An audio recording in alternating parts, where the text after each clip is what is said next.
Doctor साहब से भी पूछूंगा। और जब अमेरिका के अंदर इलेक्शन हो रहे थे, by chance you were there जी यहाँ पे, तो अब वर्जीनिया में नेक टू नेक आ गए जी। अच्छा, अमेरिका के अंदर जो डेमोक्रेट अब ये है कि एक पॉलिटिकल एक movement, mega movement, make America great again, अब वो उसने इतनी मैस गैदर की कि वो सारे हैरान परेशान है कि इतनी बड़ी तादाद के अंदर वो पॉपुलर वोट भी हासिल उन्होंने किया।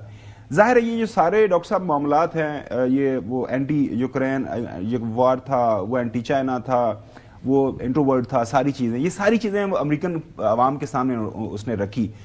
वहाँ पे अगर हम देखें, जाहिर है एक एज ए पॉलिटिकल पार्टी के तौर पर रिपब्लिकन्स, तो वहाँ पे आप लोगों से बात हुई, अब व्हाट डू यू थिंक कि प्रेसिडेंट ट्रम्प की ये जो एक बिल्कुल हॉकिश किस्म की हैं और जिस तरह डॉक्टर साहब के मुताबिक इर्रेशनल पॉलिसीज है, ये अमेरिकन अवाम सपोर्ट करती रहेगी? अवाम सपोर्ट कर रही है, अवाम तो पहले से ज्यादा एक्साइटेड हो चुकी है।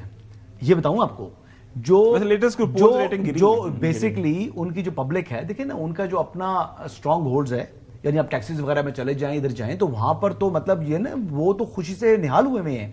इवन के जो दूसरी साइड है, यानी अमेरिका में ये न्यूयॉर्क हो गया, ये साइड वॉशिंगटन वाली साइड होगी, यहां पर भी प्रेसिडेंट ट्रम्प की मतलब इतनी ज्यादा सपोर्ट की एक्सपेक्टेशन नहीं थी। ये डेमोक्रेट्स के स्ट्रांग होल्ड एरिया हैं, लेकिन यहां पर भी प्रेसिडेंट ट्रम्प को देखिए, कौन सा अमरीकी नहीं चाहता कि अमेरिका दोबारा फाइनेंशियल सुपर पावर बने? कौन सा अमेरिकी नहीं चाहता कि उसके ट्रेड जो है, उसकी अपनी जो है फैक्ट्रीज वहां पर चलें? कौन सा नहीं चाहता कि उनको ट्रेड में अच्छे रेट्स बने? कौन सा अमेरिकी नहीं चाहता कि उसकी चीजें जो एक्सपोर्ट हो वहां पर टैरिफ कम उसको जो है वो पे करना पड़े? तो ये उनके लिए तो सूटेबल है। देखिए, उनके अपने शहरियों के लिए जो प्रेसिडेंट ट्रम्प की पॉलिसीज हैं वो आइडियल हैं। लेकिन हाँ, ऐसा सुपर पावर जो अपना तसल्लुत, जैसे कह रहे हैं कि अमेरिकन माइट को जो है वहां पर रखना और दुनिया माने, और जाहिर बात है फाइनेंशियल इंटरेस्ट होते हैं, इसी वजह से जो है कई मुल्कों का अपना रवैया अमेरिका की तरफ और होता है, तो वो शायद मुझे याद है कि 2020 में जब प्रेसिडेंट ट्रम्प का इलेक्शन हुआ था, मिड टर्म इलेक्शन हुए, तो मार पड़ी थी प्रेसिडेंट ट्रम्प रिपब्लिकन्स को। डेमोक्रेट्स ने वो जो है पुश बैक दिया था, वो वापस आए थे। अभी भी जो इनिशियल मैं देख रहा था वहां पे अमेरिकन मीडिया के अंदर, ये जो टैरिफ्स लगाने की उन्होंने कोशिश की है, जाहिर है उसका इंपैक्ट आएगा मुआशी तौर पर, तो कुछ रेटिंग गिरी हैं प्रेसिडेंट ट्रम्प की, माइनर्स, बड़ी नहीं है अभी। तो आपकी क्या अंडरस्टैंडिंग है? आप आते जाते रहते हैं कि अमेरिकन पब्लिक जो है वो ये जो सारी पॉलिसीज अभी अनाउंस हो चुकी हैं inside the country and outside president Trump की, वो सपोर्ट करते रहेंगे? देखिए सर, प्रॉब्लम ये है कि जो भी अमेरिकन गवर्नमेंट कर रही है वो हर चीज को शट डाउन करना चाहती है विदाउट एन ऑल्टरनेटिव।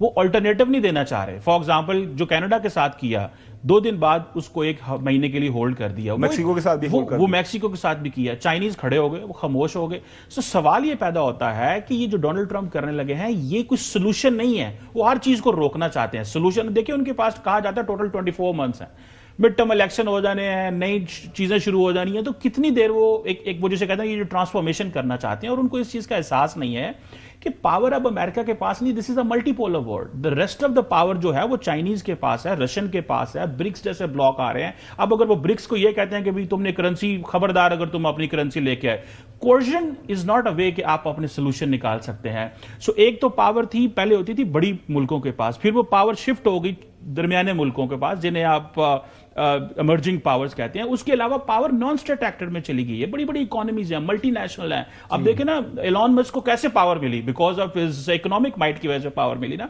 तो ये नॉन स्टेट एक्टर्स और जो राइज ऑफ ऑल्टरनेट पावर्स है, इसकी वजह से अमेरिका ऑलरेडी बड़ा सफर कर रहा था। ये जो क्रेडिबिलिटी का जो इनको इशू आ रहा है, इसकी वजह से और वो थोड़ा सा पीछे होंगे। सो मुझे ऐसा लगता है इनके पास सोल्यूशन कोई नहीं है, प्रॉब्लम्स बहुत ज्यादा क्रिएट हो जाएंगे, और जब प्रॉब्लम्स हो जाएंगे तो एक पैनिक क्रिएट होगी। जैसे उन्होंने खुद ही अपनी लगाए हुए टैरिफ्स को वापस ले लिया, क्योंकि उनके पास सोल्यूशन कोई नहीं है। वो कह रहे हैं, अभी कह रहे हैं कि पैनिक होगी, और अभी तो डेमोक्रेट्स खामोश बैठे हैं, मीडिया खामोश बैठा हुआ, अपनी मर्जी के बंदे को वो इंटरव्यू देते हैं। हनीमून पीरियड चल रहा है। तो ये अब 2-3 महीने बाद देखिएगा, एक पूरे का पूरा साइकिल चलेगा। छोटी सी ब्रेक की तरफ जाते